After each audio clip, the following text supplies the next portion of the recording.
Vous m'entendez, c'est bon là? Ok. Bien, merci de participer à cette table ronde qu'on a organisée sur les problématiques de cybersécurité et sur un point particulier de la cybersécurité. Donc on va tout de suite parler autour de la table. Donc on a réuni différents acteurs, nous en manque un, mais bon, c'est bien, sinon comme dirait l'autre, ça va bien se passer dans tous les cas. Voilà, donc ils se présenteront au fur et à mesure puisqu'on va vite arriver sur l'essentiel de ce qu'on va aborder. Donc en gros, ce que je vous propose les uns les autres,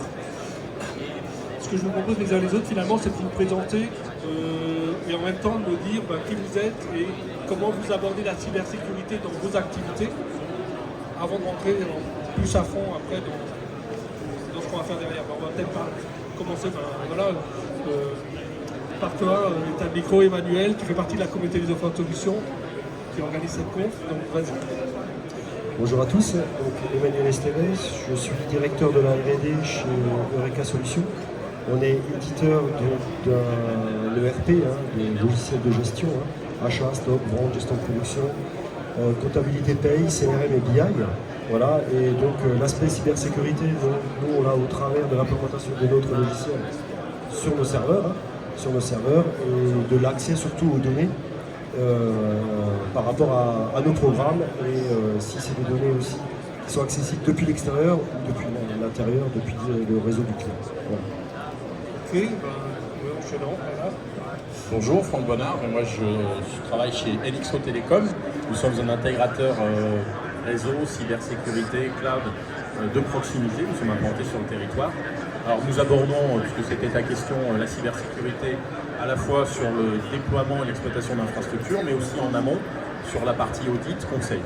Sur ce continuum finalement de cybersécurité, et c'est le sujet de la conf d'aujourd'hui, eh bien, il y a un volet particulier qui est, notamment pour les PME, la partie qui va concerner mon environnement de production, qui a ses particularités, ses contraintes, ses priorités. Et il faut aussi traiter dans, encore une fois, cette approche un peu exhaustive de la cybersécurité pour qu'elle soit efficace. Jean-Christophe, à ton tour. Bonjour, oui, donc Jean-Christophe Marteau, Cartronic. Donc on a commencé sur du haut niveau, on est arrivé sur du niveau middle avec IoT. Puis là, on va descendre tout en bas sur les équipements, sur les machines, sur les objets connectés, les systèmes électroniques embarqués. Et donc moi, mon rôle au sein de Cartronic, c'est effectivement d'accompagner les entreprises dans la prise en compte des exigences cyber sur leurs architectures électroniques et logiciels embarqués, et notamment en conformité par rapport à tout un espace, un environnement réglementaire qui arrive. On a parlé, vous êtes au courant qu'il y a la directive hybride, il y a tout un environnement de réglementation qui arrive. Et moi, ma spécialité, c'est la mise en place de l'audit produit et l'analyse des risques autour de ces produits. Donc on audite et on fait aussi l'évaluation du risque cyber sur ces produits avant la mise en place. D'accord, j'en profite, Jean-Christophe, tu es aussi partie prenante de la communauté des offres solutions depuis plein d'années, et tu fais partie justement de ceux qui sensibilisent à toutes ces questions. C'est aussi pour ça qu'on a organisé cette table ronde. Voilà. Avec aussi mon collègue côté, où on se retrouve régulièrement pour essayer un peu d'ouvrir les chakras en disant ça c'est mon credo, et la cyber c'est pas que l'IT, la cyber c'est l'IT, l'OT, l'IoT. Alors justement, en préparant cette table ronde, on voyait que d'un point de vue IT, cybersécurité, il y a beaucoup d'entreprises qui sont positionnées là-dessus, qui interviennent, mais il y a un sujet qui reste à creuser, qui pour toi fait un petit peu, pas un chaînon manquant, mais qui risque, et qui est l'objet de la table ronde, c'est vraiment de sensibiliser à ce point-là. Donc on dit, voilà Christophe. Bienvenue Christophe, tu veux vite te présenter en quelques mots? Oui, je suis vraiment désolé. Il n'y a pas de mal. J'étais retenu par un rendez-vous. Bonjour à tous, Christophe Korn, société Systentia. Nous sommes éditeurs de logiciels dans le domaine de la cybersécurité, avec tout type de clients, donc c'est une centaine de collaborateurs. On a des clients du régalien, des GA, des services armés, des hôpitaux, des collectivités, des PME, TI, en groupe, principalement en France. Merci, bienvenue. Merci. Donc Jean-Christophe, justement, quand on parlait en préparant cette table ronde, on parlait justement de la cybersécurité IT, et quand on voit côté fabricant, et même en amont, tu prenais l'exemple, comment on entre un peu trop facilement des fois dans les entreprises, donc si tu peux reprendre ton exemple, alors Christophe, on a bien aussi un... Oui, je dirais que ce que j'aime bien dire, c'est qu'on fait bloquer une ligne de production avec une USB. Voilà, c'est assez facile à faire. Alors que l'équipement est partagé, ça met en lumière en fin de compte effectivement le fait que la cybersécurité n'est pas les IT nécessairement, il faut qu'elle le soit. Parce que c'est une obligation et on ne peut pas faire autrement, évidemment c'est nécessaire, mais il faut vraiment avoir cette vision systémique globale, partir du bas niveau et du haut niveau, et malheureusement c'est vrai que quelque part les systèmes IT, avec tous les outils qui existent sont quand même relativement bien, j'espère, bien sécurisés, ou en tout cas en passe d'être bien sécurisés, et quelque part les industriels sont relativement bien sensibilisés. Là on a un petit peu un souci, et souvent on le rencontre avec Franck, c'est les gens qui font la maintenance, c'est les opérateurs sur les lignes, c'est classiquement le gars qui a sa ligne de production, qui fait appel à un fabricant de machines, qui lui dit tu vas m'installer une machine et puis tu vas mettre une petite clé cinglée là pour faire la maintenance à distance, le truc qui passe complètement en dehors du champ du SSI, et là ça peut faire beaucoup de dégâts. Donc il y a un vrai travail de sensibilisation sur ces pratiques-là, où il faut descendre un peu plus du bas niveau. Christophe, on parlait justement de cette question, un peu de fragilité dans les usines, le côté fabricant. Arrête, c'était différents exemples, illustrer un peu cette partie-là. Oui, ça touche un sujet fondamental. Aujourd'hui, on sait que la compromission peut venir de l'infogéreur, du partenaire fournisseur qui se connecte à l'organisation. Parce que à l'instant T, il va se connecter sur le client A. Il va faire ses opérations de maintenance, et je reviendrai après sur le sujet, puis après il va se déconnecter, il va se connecter sur l'entreprise, l'organisation B, etc. Si à un moment donné il remonte une menace d'une organisation sur laquelle il s'est connecté, il va la propager à l'ensemble des organisations. Beaucoup d'acteurs, grands groupes ont été piratés par cette action. Il y a quelques années, c'était Stellantis, qui dans sa chaîne de fournisseurs avait un fournisseur qui l'avait contaminé, et il y a un règlement qui arrive, et on en parlera après, qui est NIS 2, qui aide à résoudre ce problème. Le cas d'expérience que je connais, que j'ai livré quand on a préparé, c'est Fleury Michon. C'est un industriel, des chaînes de production, forcément. Et eux sont venus nous voir en disant, écoutez, c'est simple, notre équipementier d'automates se connecte sur notre système d'information côté OT, côté industriel, sur ces automates, et on ne sait pas ce qu'il fait. Il peut très bien rebondir sur notre réseau et attaquer la partie IT. Il peut potentiellement contaminer, on ne sait pas ce qu'il fait. Il nous a imposé son outil de connexion pour rentrer dans nos usines. Et ça, en réalité, c'était le point de départ, parce que si on revient en arrière, on sait que l'industrie sur la partie automate a été d'abord non connectée, puis réseau local. Et maintenant, c'est Internet, parce que simplement, l'équipementier, pour lui, faire la maintenance à distance, c'est plus facile. Donc, tout simplement, on a ouvert un VPN, on s'est connecté, et puis on a fait des dégâts. Donc, c'est ceux qui nous ont demandé de résoudre, et donc on a mis en place une chaîne complète de connexion, et ils ont repris le contrôle de cette chaîne de connexion en assurant la traçabilité complète depuis le point de départ qui est le fournisseur jusqu'au point d'arrivée l'automate, avec des sécurités qui font que le fournisseur ne peut plus sortir de cette chaîne de connexion et aller se promener quelque part, et en même temps il gagne cette trace, et ça exactement quand il se connecte, ce qu'ils font, ça peut même des enregistrements vidéo. On va assez loin, et ça a réglé ce problème précis qui était la non-maîtrise de son système d'information, ce qui quand même peut paraître dingue aujourd'hui de ne pas savoir ce que l'on fait sur son système d'information.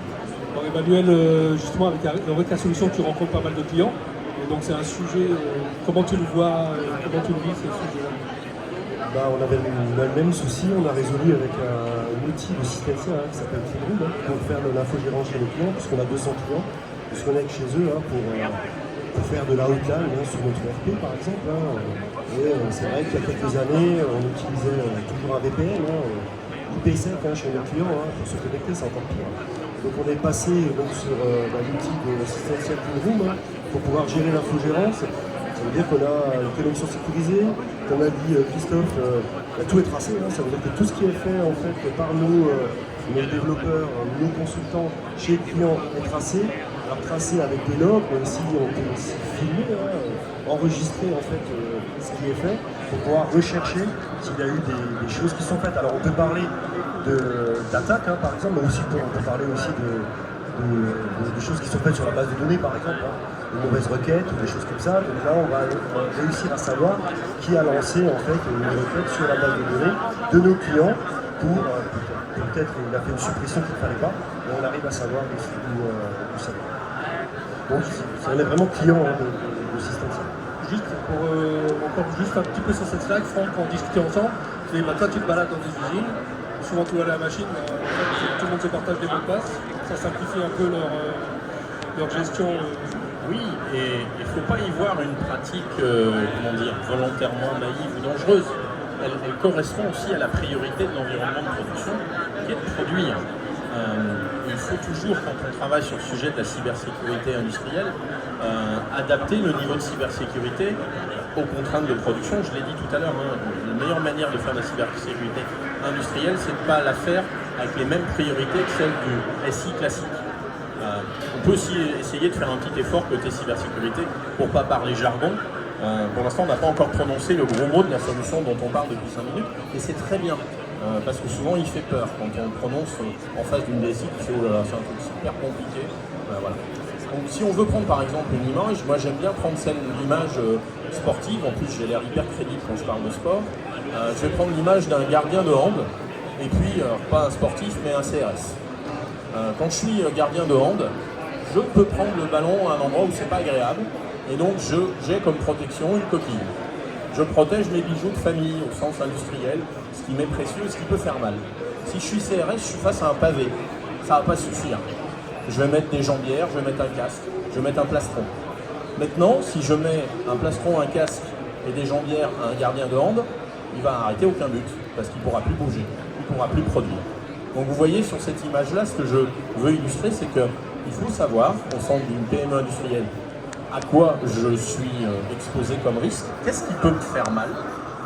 L'accès distant maintenant, s'il peut toujours faire mal. Donc de toute façon, celui-là, il faudra le traiter d'une manière ou d'une autre. Mais à quoi je peux être exposé, qu'est-ce qui peut me faire mal, et quel est le niveau de sécurité que je veux atteindre. Jean-Christophe, il va parler normes, il va parler niveau, SL1, SL2, SL3, SL4.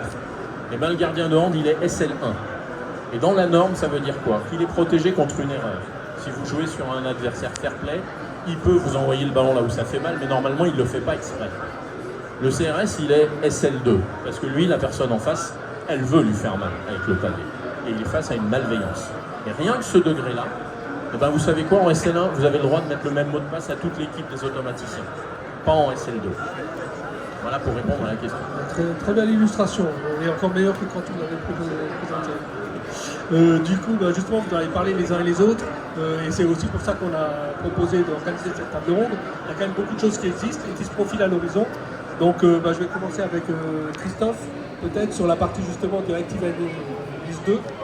De quoi il s'agit et concrètement comment ça se passe pour vous en fait. Oui, alors dans toutes les normes qui vont être vues aujourd'hui, vous avez différents niveaux. NIS 2, l'intérêt, c'est que ça se concentre sur le client final, l'utilisateur, l'organisation. Quand on parle de NIS 2, on parle de NIS 1, de fait, de NIS. On parle des directives européennes transcrites dans la loi française. Et la première vague, qui était aussi couplée à la loi de programmation militaire, visait à donner un niveau de protection supplémentaire à des organisations d'importance vitale. OIV, c'était il y a quelques années, et cette liste était composée de quelques centaines de structures publiques ou privées qui n'avaient pas le droit de déclarer qu'elles étaient OIV, dont on pouvait se douter que EDF, avec des centrales nucléaires, était OIV, que des grands hôpitaux l'étaient, qu'Airbus l'était, etc. Donc vous avez cette liste qui devait répondre à des exigences de sécurité normées, avec des règles très spécifiques. Et si vous ne le respectez pas, vous avez un problème avec votre autorité de tutelle, l'ANSSI, qui est une autorité compétente dans le domaine de la sécurité, même si ce n'est pas une autorité de tutelle. Agence nationale de sécurité des systèmes d'information. Donc ça, c'était NIS, et NIS 2, quelque chose de très simple pour donner une image. On va passer de quelques centaines à plus de 10 000 organisations qui vont être concernées. Et notamment, ce que l'on ajoute, ça va être les sous-traitants. Initialement, Airbus, pour prendre cet exemple, dont on peut penser qu'il était OIV, à des sous-traitants en nombre, en grand nombre, eh bien ces sous-traitants vont être concernés par NIS2 et vont devoir rehausser aussi leur niveau de sécurité. Dedans, ça comprend, et pour reprendre les exemples qui ont été donnés tout à l'heure, eh bien que vous allez utiliser des solutions de gestion des utilisateurs à privilège. Les utilisateurs à privilège, ce sont ceux qui, par définition, ont un droit particulier dans l'organisation, l'administrateur informatique, etc. Vous devez avoir de l'hygiène de sécurité pour ces personnels-là. Si vous ne le faites pas, c'est un risque. Et donc, vous avez comme ça des dizaines de règles qui sont édictées pour NIS2, qui a été validé l'année dernière au niveau européen, qui doit passer dans le droit français. Les articles sont prêts et seront votés à partir du moment où on aura un Parlement en capacité de voter des lois. Donc pas forcément immédiatement, mais en tout cas le travail est fait et les organisations se préparent aujourd'hui à être NIS2. Et si vous voulez, pour prendre un exemple de ce qu'il faut faire si vous êtes une organisation concernée, c'est de l'ordre d'être équivalent à un ISO 27001, une norme ISO qui est déjà très bien décrite. Si vous êtes ISO 27001, vous avez beaucoup de chances d'être dans NIS2. NIS2 et particulier, c'est pas une certification, c'est une réglementation, à la différence d'une norme ISO. Oui, on y reviendra un petit peu après. Jean-Christophe, du coup, donc là on a vu, il y a pas mal de réglementations à venir côté justement fabricants, etc. Donc si tu peux les décrire en quelques mots pour... c'est assez simple, hein. Il y a la NIS2 qui est fondamentale. De toute façon, je pense que toutes les entreprises sont directement ou indirectement concernées. Je pense que c'est important et la notion de supply chain, effectivement de fournisseur, elle est importante parce que quelque part, une entreprise qui ne rentre pas dans le cadre de la NIS2 le sera à travers ses clients. Donc c'est, à mon sens, une priorité, top priorité, voire même top priorité pour garder ça. Bien sûr, derrière la NIS2, il y a tout un champ aussi réglementaire. Contraignons pas, je ne sais pas, chacun va l'apprécier comme il veut, mais il y a quand même la directive RID, donc ça concerne les IoT, les objets connectés. Alors, cette directive qui est applicable depuis le 1er août 2025, je ne sais pas si vous étiez au courant, c'est-à-dire que, si je résume, depuis le 1er août 2025, un fabricant d'objets connectés n'a plus le droit de mettre son produit sur le marché s'il n'apporte pas la preuve qu'il a intégré un certain nombre d'exigences de cybersécurité dans son produit. Voilà.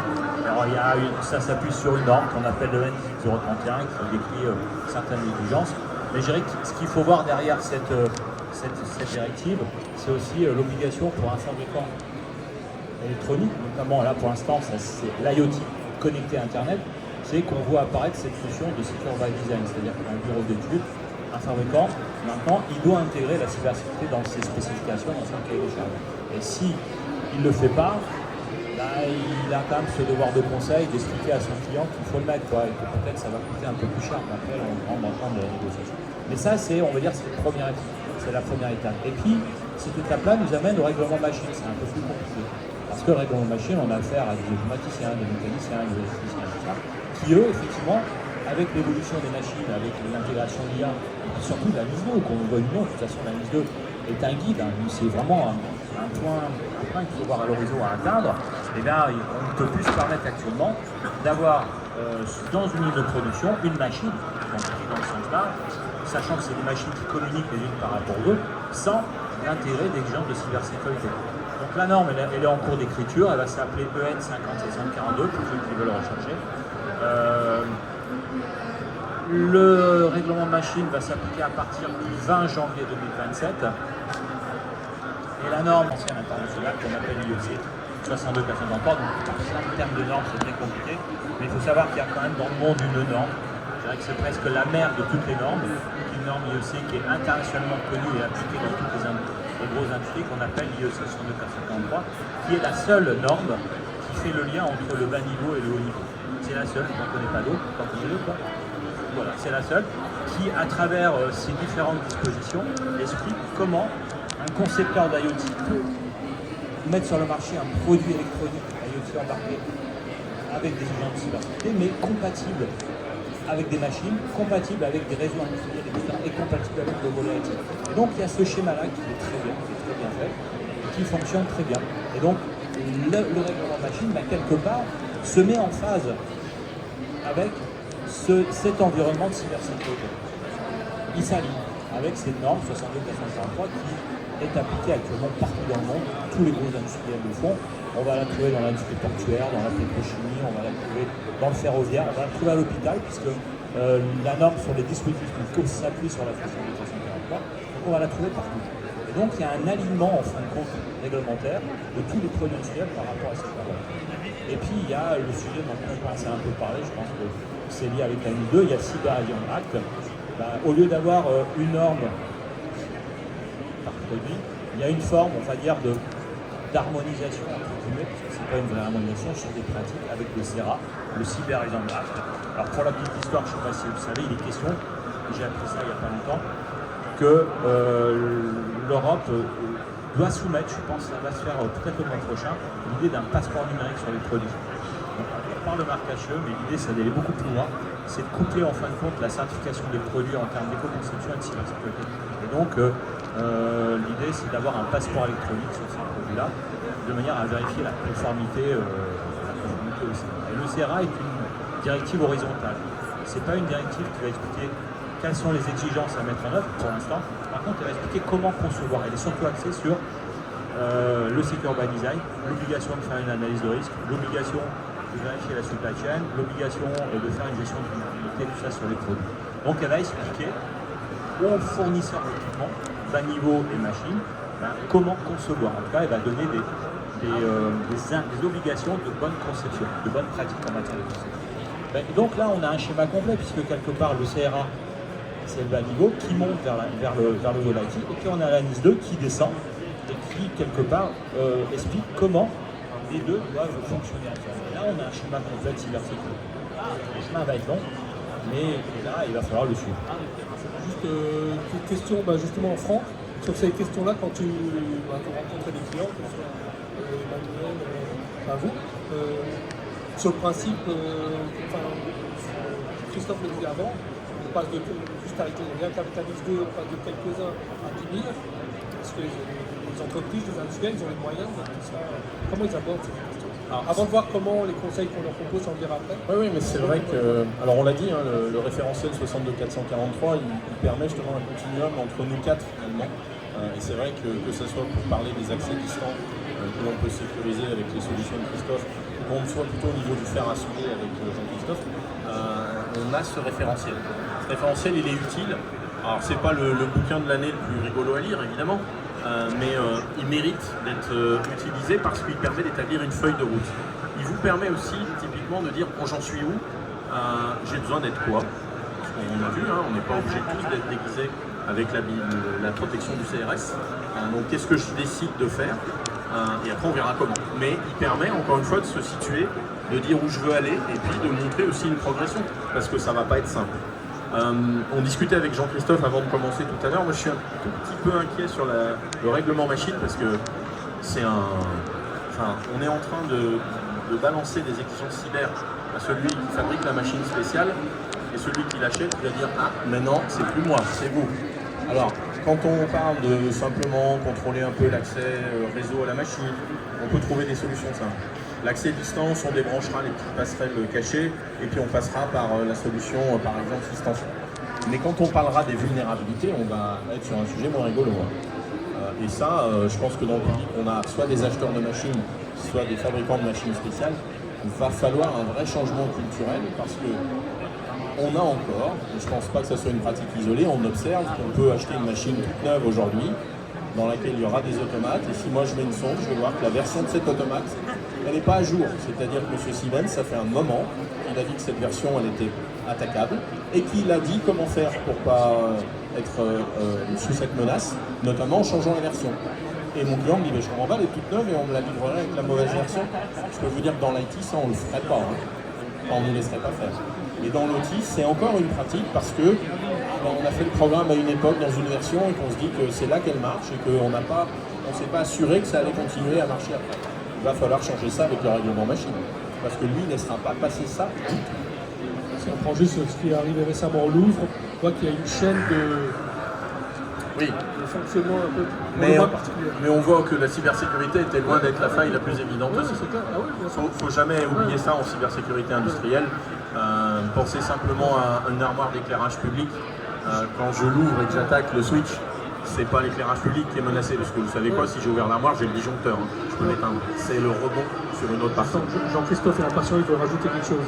Oui, je voudrais juste compléter, parce que c'est ce qui a été dit en fin de compte, le règlement machine, mais comme la directive RID ou le CRA, la NIS 2, ça concerne des gens qui connaissent la cyber. En tout cas, c'est des gens qui l'ont pratiqué, qui la pratiquent, qui ont été sensibilisés et qui savent ce que c'est. On touche au règlement machine, on touche à la RID, on va toucher à des gens qui conçoivent, qui font de l'électronique, de l'architecture, qui programment des automates, qui font du câblage électrique et tout ça. Et là, on va leur expliquer, mais écoutez, tout ce que vous avez fait depuis le début, il va falloir revoir un peu les choses. Il va falloir intégrer l'analyse de risque dans vos pratiques, il va falloir revoir le cahier des charges, il va falloir intégrer il va falloir faire de la revue de code, il va falloir faire de la revue de design, il va falloir faire des tas de trucs comme ça. Là, on touche quand même du doigt une modification de pratique qui n'est pas évident. Alors, on se rend compte que la directive RID, par exemple, nous au niveau de Captronic, je fais de l'audit sur les IoT.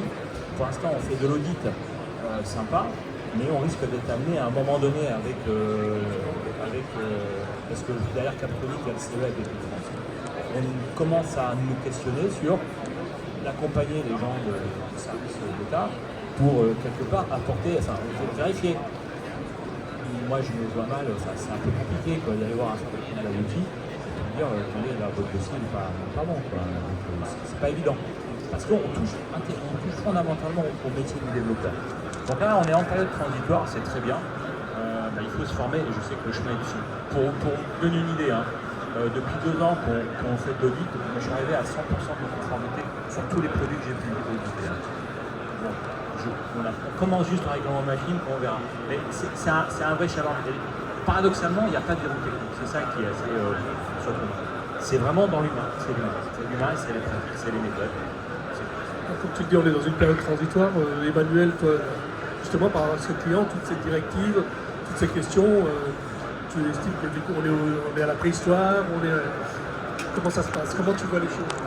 Nous, on a déjà subi en fait, les différentes directives, puisqu'on a des gros clients qui, comme on l'a dit Christophe, doivent donc appliquer la directive et font appliquer sur tous leurs fournisseurs. Donc nous, on est éditeur d'URP, on est un gros fournisseur au niveau de l'informatique et de l'infrastructure, on va dire, de gestion chez eux.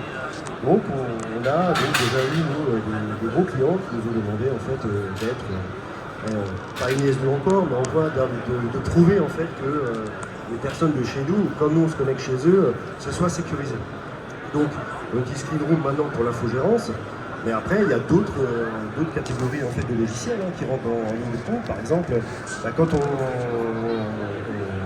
on accède à l'ERP par le web, il faut aussi que nous on puisse sécuriser les accès à notre serveur. Donc les accès, c'est pas juste l'authentification, ça c'est relativement simple.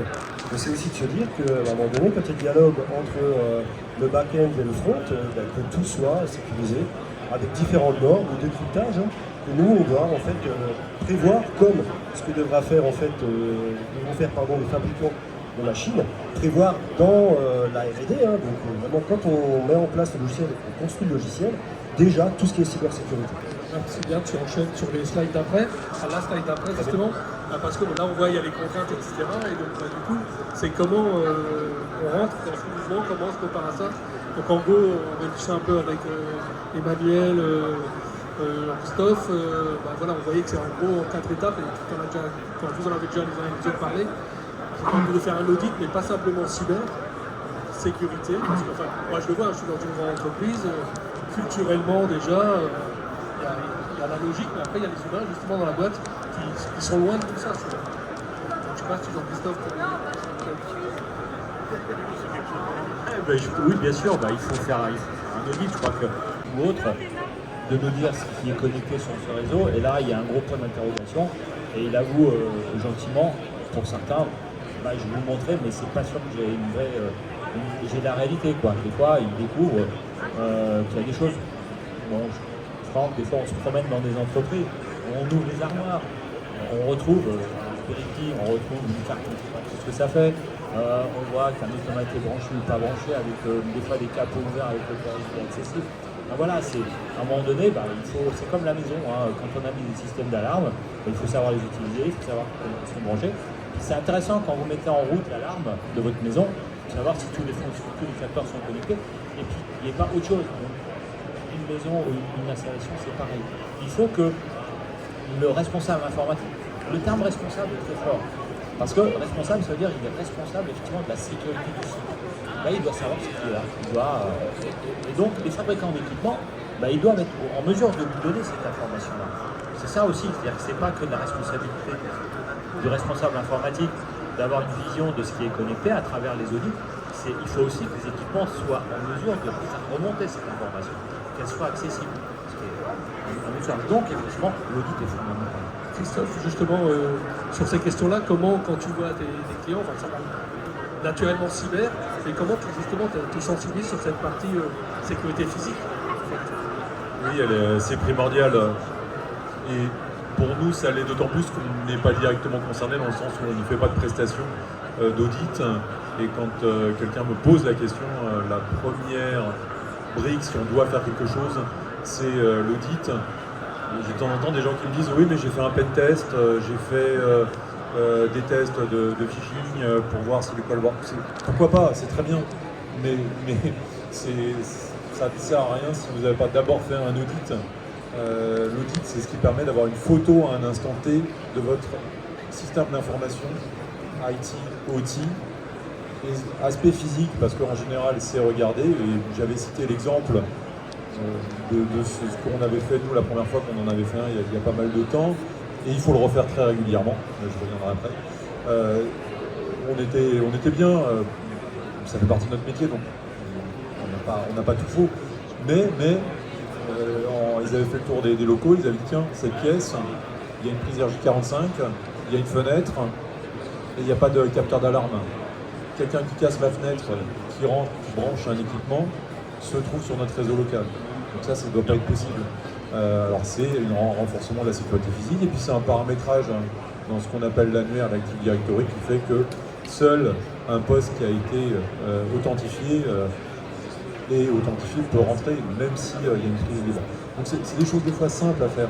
Mais si vous ne le savez pas, et puis l'autre avantage des audits, c'est que vous avez des professionnels qui sont à jour de l'état de l'art, qui vont vous apporter une expertise à jour des réglementations, des produits, de ce qu'on peut faire facilement, etc. Et vous pouvez le faire très régulièrement, tous les ans si possible. Et à chaque fois, vous avez une photo qui vous dit, eh bien, je suis là, voilà les priorités, les quick wins, comment on peut faire, qui vous trie tout ça, et vous revenez un an après, vous n'avez pas tout amélioré, mais vous avez amélioré une partie. Le point important, c'est que la région cofinance les diagnostics de cybersécurité, qui a référencé des prestataires qui font ces diagnostics, et elle paye sur 10 000 € la moitié. Franchement, 5 000 € par rapport aux enjeux, alors ça ne va pas être fait par une TPE, mais une PME, ça ne peut pas ne pas être fait, ce n'est pas possible. Justement, Emmanuel, pareil, quand tu rencontres tes clients, tu parles de RP, mais effectivement, il y a tous ces aspects. Comment tu essaies de voir si les audits ont été faits en amont, on va dire? Alors ça ne fait pas partie de nos prérogatives. On a installé, nous, le RP sur généralement notre serveur. Ce que nous, on essaie de certifier, c'est que notre serveur ne va pas pouvoir être attaqué. Ça veut dire qu'il est accessible, on vérifie que tous les ports sont bien fermés, qu'on n'utilise que ce qu'on a besoin. Et derrière, on met des outils en place pour pouvoir soit tracer, soit gérer l'authentification via ces ports. Après, si on parle de nos clients, on a des PME, on a des ETI ou des grosses ETI. C'est vrai que quand on rentre des fois chez nos clients, on est à l'industrie 5.0, des fois c'est l'industrie 1.0. Il n'y a vraiment rien qui est fait, ils ne parlent jamais de sécurité, ils parlent de rien. Alors ils ont déjà un réseau local, c'est déjà pas mal. On peut des fois leur dire il faut qu'on se connecte depuis l'extérieur, là ça commence à être un peu tendu. Comment on peut faire ça? Il faut qu'on passe par des partenaires ou des prestataires. Alors nous ce qu'on fait, c'est qu'on peut leur dire voilà, on connaît tel ou tel partenaire ou tel prestataire qui peut vous aider. Mais souvent, quand c'est local ça va, mais quand c'est dans le sud-ouest, on a un peu de mal à nous trouver un partenaire local pour les deux. Mais il faut savoir qu'il y a des gens qui sont à 100 000 lieues, quand on arrive dans une industrie, de prendre en compte la cybersécurité, ou même la sécurité tout court. Quand on parlait des mots de passe et les personnes qui utilisent l'automate, ils ont toujours le même login, le même mot de passe. Premier niveau, déjà ils arrivent à se connecter, c'est déjà bien. Par contre, c'est vrai que nous, on a quand même une petite formation d'évangélisation sur la sécurité des mots de passe, même dans le RP. Et de leur dire, chaque groupe utilisateur, vous les paramétrez de cette façon-là, chaque utilisateur doit avoir son login ou son mot de passe, ou bien vous le branchez ou vous le connectez directement à l'AD, et puis on se connecte en Kerberos ou à notre système pour pouvoir se connecter. En se baladant sur le web, on voit aussi beaucoup d'adresses IP, des équipements, des étiquettes, enfin voilà. Juste Franck, donc on l'a vu, donc il y a l'audit, et justement après comment on essaie tu disais un peu comment on pousse à intégrer justement ces normes pour essayer d'anticiper. Je vais reprendre mon exemple de gardien d'onde, parce que t'as plu. Repensons à mon gardien d'onde avec sa protection, ou alors le CRS avec son armure. Quand vous travaillez sur la cyber-résilience, vous avez deux axes. Soit vous réduisez votre vulnérabilité, vous êtes moins vulnérable. Donc le gardien de hand prend l'armure du CRS, là il aura plus mal. Soit vous décidez de diminuer l'impact de la menace. Donc quand vous enlevez les pavés dans la rue pour pas que les manifestants vous les jettent dessus, vous diminuez le vecteur d'attaque. Donc en réseau, en cybersécurité, le vecteur d'attaque, c'est ce qui vous permet d'atteindre la cible. C'est souvent le réseau dans la partie usine. Donc effectivement, on a des mécanismes pour faire en sorte que le réseau, soit parce qu'il va mettre en place des cloisonnements, il va faire en sorte qu'on n'atteigne pas tout à partir d'un seul point. Je vous rappelle que ce n'est pas une pratique bête, c'était fait pour que la donnée circule de manière la plus fluide possible dans l'usine. Mais c'est un bateau sans compartiment. Donc un paquebot sans compartiment, le moindre trou dans la coque et il coule. Donc on peut réduire le vecteur d'attaque en armant nos réseaux, en les cloisonnant, en mettant dessus des sondes qui vont surveiller l'activité, qui vont nous permettre de détecter qu'il y a des choses un peu étranges qui se passent. La cybersécurité industrielle, elle peut prendre des visages un peu particuliers. Quand en 2013, le programme d'enregistrement iranien est attaqué, la cyberattaque, c'est quoi? C'est la modification de la consigne de vitesse des centrifugeuses. C'est pas un ransomware, c'est pas un virus. Vous mettez un analyste SOC IT là-dessus, il va dire moi je vois rien là-dedans, c'est un automate qui a changé sa variable.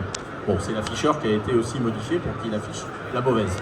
Avant, par contre, il y a eu des signes sur le réseau pour que quelqu'un puisse aller atteindre la commande de vitesse.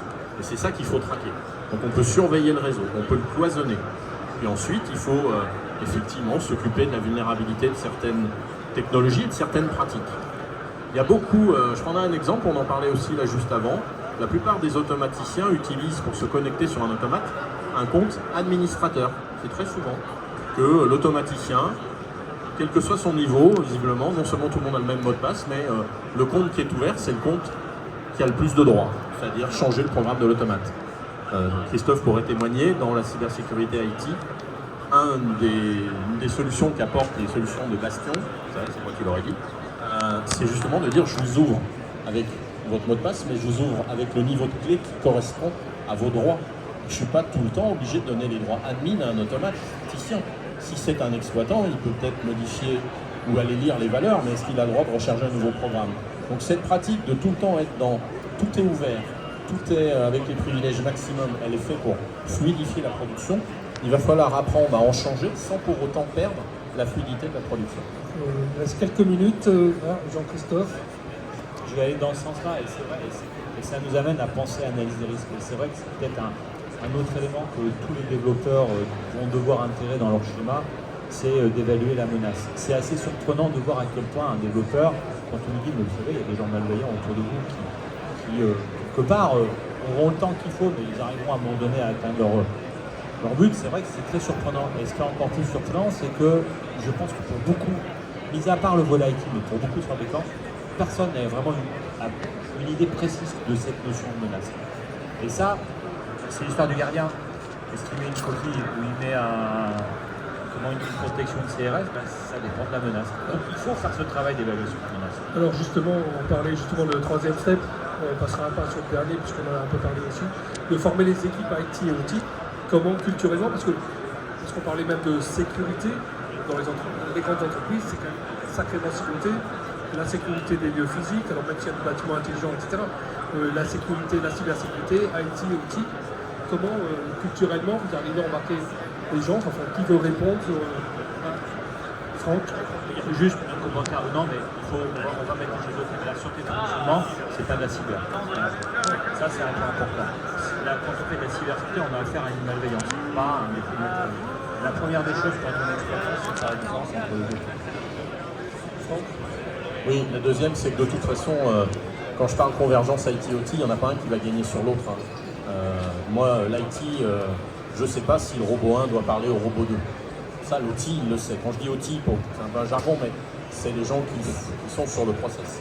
C'est la maintenance, c'est l'informatique industrielle, c'est les automaticiens, mais c'est les gens qui savent pourquoi le robot 1 parle au robot 2. Moi, j'en sais rien côté IT, si je suis un expert IT. Par contre, je sais comment empêcher ça, s'il faut l'empêcher. Donc, il y en a un qui sait quoi et l'autre qui sait comment. Les deux vont devoir apprendre à travailler ensemble. Alors, dans une PME, c'est peut-être plus facile parce qu'on est proche. Il faut prendre le temps de cette réflexion. Dans les grands groupes, ça n'est pas forcément facile. On a pas mal de TI importantes qui ont une DSI centralisée et qui ont cette décision sur l'OT finalement usine par usine. Et on accompagne beaucoup de clients en ce moment sur comment on partage le boulot entre les deux. Puisque ça sera bien un boulot conjoint.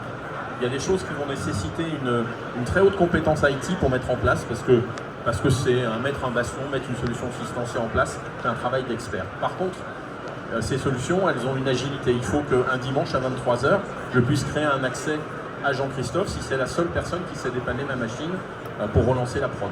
Et ça, l'OT ne peut pas dire « Ah oui, alors attendez, il faut créer un compte dans l'AD, il faudrait qu'il y ait quelqu'un de l'IT qui soit réveillé. » Parce que normalement, si vous avez un IT raisonnable et que vous êtes automaticien, il ne vous laissera pas créer un compte dans son AD. Alors là, on est proche de la démarche suicidaire. Donc voilà, il va falloir les deux. Donc il faut mettre vos équipes en action ensemble, mais ça marche bien. Si vous n'oubliez pas de mettre connectivité avec cybersécurité. On ne fait pas tout ça pour emmerder, hein. De toute façon, vous le savez. Quand on fait de la cybersécurité, on emmerde. On met des contraintes. Moi, j'aimerais pouvoir me connecter à ma banque sans taper de code. C'est juste pas raisonnable. Donc, quand on le relie à la connectivité, c'est-à-dire qu'on veut que les AGV marchent mieux, on veut que les données industrielles remontent plus facilement, on peut pouvoir capter ça, on veut pouvoir mettre cette machine en connexion avec ce MES. C'est ça le vrai sujet. Et en même temps, on va faire de la cybersécurité. Donc il faut toujours allier les deux parce que sinon, on est là à vouloir protéger, mais on n'amène jamais un gain de productivité, un gain de temps. Sécuriser l'accès distant, c'est aussi redémarrer plus vite. Pour moi, le secret, il est là. Travailler ensemble, IT-OT, et travailler connectivité en même temps que cybersécurité. Sinon, on a du mal à l'obtenir, le budget nécessaire à la cyber. On voit cette convergence et ces réglementations aident à aligner les planètes, on va dire, en tout cas dans la vision. Réaction, Emmanuel, par rapport à tout ce qu'on a dit Pour conclure. Ouais, par exemple, ouais. Oui, donc je pense que la convergence, comme tu as parlé, il faut la faire, puisqu'on est tous acteurs de la chaîne, en fait, l'IT et l'OT, pour que les systèmes fonctionnent de la bonne façon. Et c'est vrai que le fait de rajouter de la cybersécurité, c'est vrai que c'est embêtant, il y a des normes à appliquer, il y a des choses comme ça, mais c'est aussi pour qu'on puisse fonctionner correctement. Parce que le jour, on a déjà nous des clients qui se sont fait hacker, je ne vais pas donner les noms, mais bon, quand on perd presque un mois de production parce qu'on n'arrive pas à rétablir tous les systèmes, c'est gênant. Alors la chance qu'ils avaient, c'est qu'ils avaient notre ERP et nous on continuait à tourner parce qu'on ne s'était pas fait hacker, mais par contre tout le reste ne fonctionnait plus. Donc les machines tournaient, donc c'est là où les gens ils prennent conscience. Alors que non, comme l'a dit Christophe, il y a on peut faire grâce à la région des audits cyber. Donc autant en profiter, regarder un petit peu l'état de l'art et regarder l'état de son système, voir un petit peu ce qu'on peut en fait mettre en place. Et peut-être c'est presque rien en fait. Peut-être des petites choses à faire déjà pour augmenter. On était peut-être à 30% sécurisé, on augmente à 70%, mais ça suffit. Peut-être. Donc il faut sûrement le faire quand on a une PME, même une petite, parce que ça peut arriver à n'importe qui. Dernier mot, Christophe, peut-être, par rapport à ce que vient de dire notamment Emmanuel. Oui, il y a un point clé qui est remonté là dans les échanges, c'est l'humain et il ne faut pas l'oublier.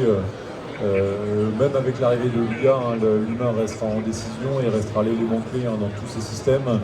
Et on le voit, et c'est un peu le revers de toutes ces réglementations qui arrivent. On l'avait vécu sur le RGPD. Les grands acteurs qui sont concernés vont se mettre à jour facilement. Les grands groupes, quand ils sont concernés, vont se mettre à jour facilement.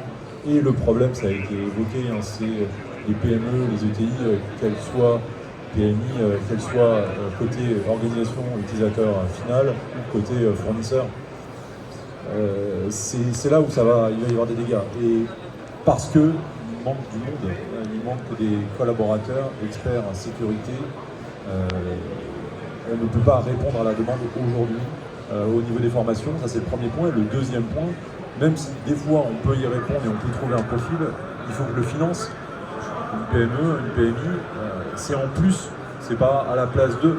Donc c'est un vrai sujet difficile. Il faut aussi que notre territoire il travaille et il va y travailler, il aide les organisations à se muscler sur la cybersécurité à un coût raisonnable. Donc on le voit juste pour terminer, l'audit permet d'avoir une vision globale, ça permet aussi de mettre du coup autour de la table les acteurs de l'entreprise, qui est déjà une très bonne manière de les piloter. Et je vais un peu casser l'ambiance, peut-être, je sais pas. Faut pas oublier non plus que pour les fabricants d'équipements, ceux qui vont mettre sur le marché, n'oubliez pas que une non-conformité cyber, c'est pas de marque HE. Donc pas de marque HE, c'est-à-dire interdiction de mettre le produit sur le marché, de le vendre. Ça veut dire qu'au-delà de ça, les entreprises qui sont dans le champ de la liste 2, les acheteurs, ils n'achèteront pas le produit si quelque part le fabricant n'apporte pas la preuve qu'il a intégré un ensemble d'exigences de cybersécurité. On a tendance à oublier ça aussi, parce que je pense que le marché va faire un peu son œuvre à un moment donné, et donc il y aura un tri malheureusement qui va peut-être se faire si les fabricants, et là je m'adresse aux fabricants, aux distributeurs, aux importateurs, n'intègrent pas la cybersécurité dans leur pratique. Bon, moi je remets un peu l'ambiance alors. Ça se construit par petits pas. Il n'y a pas un progrès, c'est déjà un progrès. Je vois trop d'audits où à la fin on dit ouais voilà, on sait ce qu'on s'en doutait, on est mauvais. Oui, mais pas plus que les autres. On part de loin, oui, comme les autres. On ne sait pas bien où on va aller, non, mais ça va se construire. Et allons-y progressivement. L'erreur, ça serait de vouloir dire, alors je veux toutes mes lignes de prod, toute mon usine soit tout de suite SL3. Donc vous avez compris que SL3, c'est même plus le CRS qui résiste aux malveillants. SL3, vous pouvez résister à déjà une attaque cyber un peu mafieuse. Donc à la Kalash, quoi, en gros. Donc c'est déjà plus le même armement. Puis il vous reste un dernier niveau, SL4, c'est contre les États qui vous attaquent. Donc là, on est Russes, Chinois, alliés, etc. Donc vous voyez que le niveau de cyber, il peut s'apprécier à différents degrés. Donc, si vous visez SL3 sur toute l'usine, vous n'y arriverez pas. Je le dis parce qu'on a rencontré des clients, on dit « Oh oui, j'ai compris votre discours, allez, on est SL3 partout. » Et SL3 de la ligne qui cuit la pizza et qui doit être protégée parce que si elle est mal cuite, elle est sanitairement mauvaise, mais aussi SL3 sur le plastique autour de la palette, l'enjeu n'est pas le même. Donc, il ne faut pas le faire. Voilà, il faut, encore une fois, y aller par petits pas, par petits bouts, fixer le bon niveau au bon endroit. Le saupoudrage en cyber financier ne sert à rien, on mettre l'argent au bon endroit. Okay, donc pour terminer, vous l'aurez compris, la communauté des offres de solutions, on est là pour sensibiliser. Il y a des acteurs, il y a des dispositifs, n'hésitez pas à les rencontrer pour vous mettre en ordre de bataille, en tout cas préparer le terrain. Alors, merci à vous. Vous pouvez échanger, parce qu'on n'a pas le temps de prendre des questions, vous pouvez échanger parce qu'on invite un peu tous les participants là, sur un groupe qui est organisé par la communauté des offreurs. Je ne sais pas à quelle heure, mais je crois. Donc n'hésitez pas maintenant à échanger entre vous, à poser des questions. Je ne sais même pas s'il y a une conférence après. Ou alors on prend les questions, parce que finalement on peut continuer. S'il y a des questions, oui. Merci. Bonjour, je m'appelle Khalid Jambo, je suis ingénieur cybersécurité avec plus de 7 ans d'expérience. Je viens d'arriver dans la région. J'aimerais savoir quelles sont les compétences à avoir pour aller de l'IT vers l'OT et être rapidement opérationnel. C'est un très très bon. Alors, c'est étonnant parce que des profils comme les vôtres, souvent, c'est pas que je renonce, mais ils ont tellement de propositions de postes dans la cyber IT qu'on se dit, bon, ils n'ont pas besoin d'aller vers l'OT. Donc souvent, je prends d'autres profils en disant que vous devriez dans la cyber IT OT, parce que là, par contre, en termes d'employabilité, c'est assez fantastique l'attente. Mais je vais quand même répondre à la question. Il faut amener toute sa compétence et son expertise IT mais en pensant tout simplement que l'ordre des priorités n'est pas le même. Dans l'IT, la confidentialité est très importante. L'intégrité, oui. Je ne vais pas vous faire, vous êtes meilleur que moi en cybersécurité, donc je ne vais pas vous faire toute la liste, mais cyber, ça ne veut rien dire. Confidentialité, intégrité, disponibilité. On est un peu dans cet ordre. Si ma boîte a un doute sur la compromission de sa messagerie entre midi et 2, on va peut-être nous envoyer un mail en disant hop, plus de mail jusqu'à 15h, on vérifie, on repart après. En production, vous ne pouvez pas faire ça. Ça coûte plus cher que la menace, et puis ça peut être très long à redémarrer. La disponibilité est en 1, l'intégrité est en 2, et la confidentialité passe des fois après. C'est une généralité, hein. La recette du Nutella est secrète, elle est confidentielle. Mais globalement, ce que l'industriel va vouloir, c'est que ça tourne et minimiser les temps d'arrêt. Et donc, quand on est un expert cyber, il faut déjà penser à ça. Sinon, on se trompe, puisque nous, on est un peu dans la moindre alerte, on arrête. Bah ça, dans l'outil, c'est une catastrophe. Vous allez le faire une fois en disant « Ah non, fausse alarme ». 2 fois, fausse alarme. La 3e fois, vous inquiétez pas, ils ne vous appelleront pas. Ils auront contourné. Voilà. Donc, toute la cyber doit être tournée à « j'augmente la dispo ». On va essayer de prendre s'il y a d'autres questions, mais pas de faire de conférence derrière. Oui, n'oubliez pas les chaussures de sécurité et le casque. Parce que c'est le premier moyen pour être crédible. Bonjour, donc de l'âge de l'accélération. C'est pas vraiment une question, c'est juste une remarque. Je peux qu'abonder sur tout ce que vous avez dit. Il manque un élément dans la présentation, c'est le plan de reprise. Parce qu'on va pas se mentir. C'est exact. Les PME, elles ne seront jamais